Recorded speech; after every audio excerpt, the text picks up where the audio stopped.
Alright guys, today we're going to be focused on charging this 410A system up, and we're going to use a subcooling method to charge it up. Basically, subcooling is going to be dealing with the high side of the manifold. We're going to need to take the pressure and we're going to need to convert it to the temperature.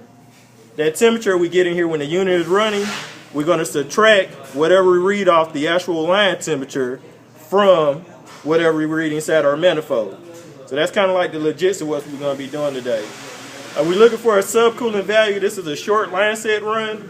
It really don't have far to go, so we're looking for a subcooling value between 10 and 15 on this particular system. Alright, right now our normal standard pressure when the unit is off should be right in the 200 range. So we're pretty close to our normal standard pressure, so we know we won't have to do much to get it charged up to the proper subcooling when the unit is running, because we got a good standard pressure on both sides. Alright. So let's go ahead and put the disconnect in over there, and then we'll put the disconnect in on the outside. Put the disconnect in for somebody. And get the unit running. Now when the unit starts running, you will notice that the pressure on the high side will go up, but the pressure on the low side will drop. There we go. Alright, so monitor your pressures, and then the unit need to run at least probably about 5 minutes before you really start adjusting your subcooling on this unit. Alright. Move over. Alright, now this unit has a TSV valve on it. That's the reason why we focus on a subcooling versus a superheat charge.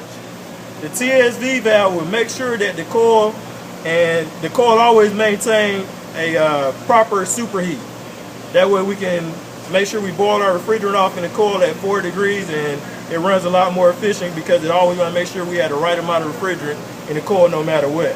So the TSV valve will monitor the superheat, and it will open and close according to the superheat value. So you have a sensing bulb that's insulated that sits on the suction line as it leaves the coil, and that's how it monitors the superheat. And then this little line right here actually takes the temperature that it's sensing off the line back to the actual TSV valve, and then that's how it starts operating on the inside. Well, we got everything buttoned up so you can't see the TSV valve right now. We'll say that for a later video. Right now, unit been running for a few minutes. Let's look at the low side, which really isn't going to affect our superheat by much.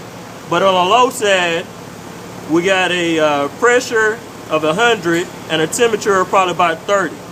On 410A, we still need a 4-degree coil, and we still need a pressure of probably about 120, 118, so we can achieve that 4-degree coil. So on this side, just looking at it, we're a little bit lower than what we're looking for.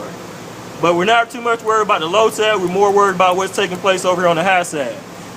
On the high side, we have a pressure of probably about 82. Well, we have a pressure of 250 and a temperature of probably about 82. The line set temperature is 76. So what's 82 from 76? 6. So we got a 6-degree subcooling. Alright, the unit hasn't been running quite as long as we would want it to be. So as the unit runs a little bit longer, we'll make sure we'll monitor those numbers, make sure they stay where we at right now. But if you have a low subcooling, if the value is lower than what you're looking for, and we're looking for 10 to 15, being that we got a short line set run, if you have a low subcooling, you're going to add Freon so you can get the number up a little bit higher. Alright, low subcooling, add Freon. If the subcooling would have been higher than we needed, we would have had to take Freon out of the system. Now what I want to do while we're letting the unit run, I want to talk about an ambient charge. An ambient charge is basically taking the temperature outside. In the shop today, it's pretty much close to about 70 right now. And we are in a controlled environment, so the numbers will be off just a little bit because this is a controlled environment. It's the same temperature going across this condenser as it is going across that evaporator on the inside. They both work with the same temperature. But anyway, an ambient charge, you basically take the temperature outside. Each unit has a shear rating.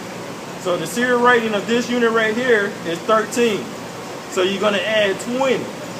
So you add 20 to 70. Alright, that gives you a new temperature of 90. So when I get done charging this unit on a 7-degree day outside, I should have a pressure on my high side of 274. So that's another method I can use to make sure I got a correct charge. Now right now, if you look, the unit been running and I'm under 274. I'm at 250. So I know my ambient is off and I know my subcooling is off. If your ambient is lower than required, you need to add Freon. If your ambient is higher than required, you need to probably take Freon out, or you need to make sure you have a clean condenser. I know the condenser is clean at this point, so I know that wouldn't be an issue. So if my ambient was higher, I would take out Freon. The same issue, if my subcooling was higher than where it is now, I will also take out Freon. Alright, so according to the ambient and according to the subcooling, I need to add Freon. Now this is a 410A system. Anytime you add Freon to a 410A system, you need to add it as liquid, no matter if the system is off or the system is running. The reason why you add it as a liquid because you have more than one type of refrigerant in here, and each one has its own different boiling point. So you don't want to add vapor, you want to add liquid, that way you get a better blend of all the refrigerants. Alright, so you take your yellow hose, which we already got hooked up from our manifold, to your 410A cylinder, and we're going to go ahead and open up the cylinder. Somebody open the cylinder for me. Appreciate it. You open your cylinder, and you want to also purge in the direction that the Freon is now traveling. So you want to purge right here. And the reason why we purge is because we don't want to allow any air to get into the system. Alright, now this is 410A. The only way you're going to get liquid, if you actually read your cylinder, it tells you you have to basically, the air we're going to be facing the other way to get liquid. So we got to turn the cylinder upside down, that way we have liquid coming into our system. Right now to do a vapor charge. Remember 410A, you don't want to charge as a vapor. Turn the cylinder upside down. Alright. Will it go in as a vapor if you don't turn it upside down? Yeah, we'll go in as a vapor if you don't turn it upside down. Turn it upside down. Very important. Alright, now we're going to meter the refrigerant in ourselves. We don't have a little restrictor down here. We're going to put it in on the low side, because when the system is running, you have to put the Freon in on the low side. The high side pressure is going to be greater than the cylinder, so the high side is going to try to push the pressure out of the system. So since we don't have any kind of metering device right here, and we want to meter our refrigerant as it comes in, that way we don't overcharge it with liquid, you're going to open up this side about 5 seconds, 5 to 8 seconds. Close it off, let it run through the system for a little bit, then you open it back up if needed. Alright, so let's go ahead and open it. About 5 seconds, or 8. 2, 3, 4, 5, 6,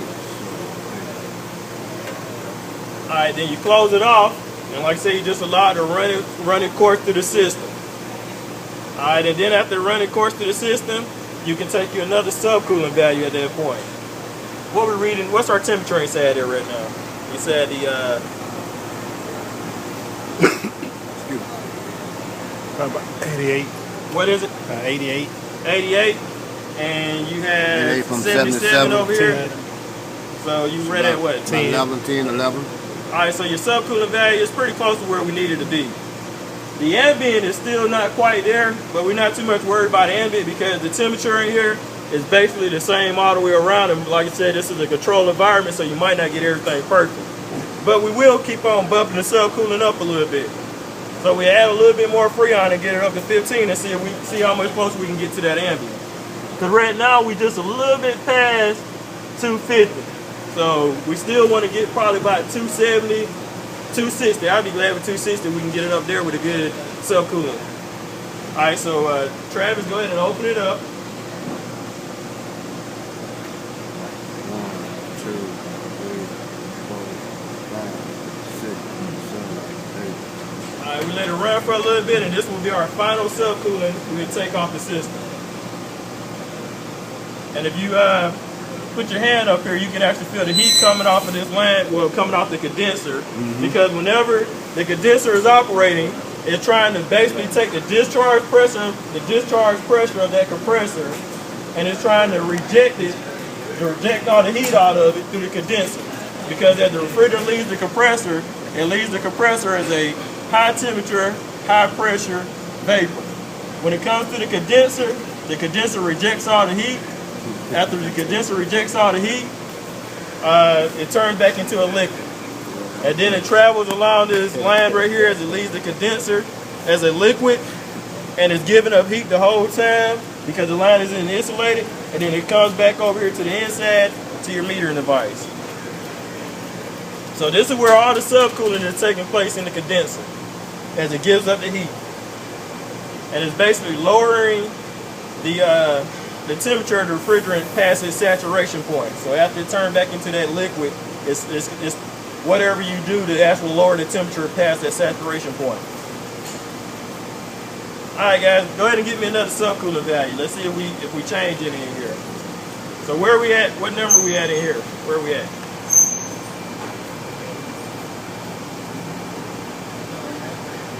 Still about close to 88, 89. About 88, and where are we at over here? 78? 78. So we operating what, 10 degrees? So we're pretty dead on where we need to be. That's a good value. We still haven't quite hit our ambient where we want to, but like I said, controlled environment, not everything's gonna be perfect. Good subcooling, we putting out heat, we putting out air conditioning, the suction line getting cold, the unit's doing what it's supposed to. So that is a wrap on subcooling. Okay.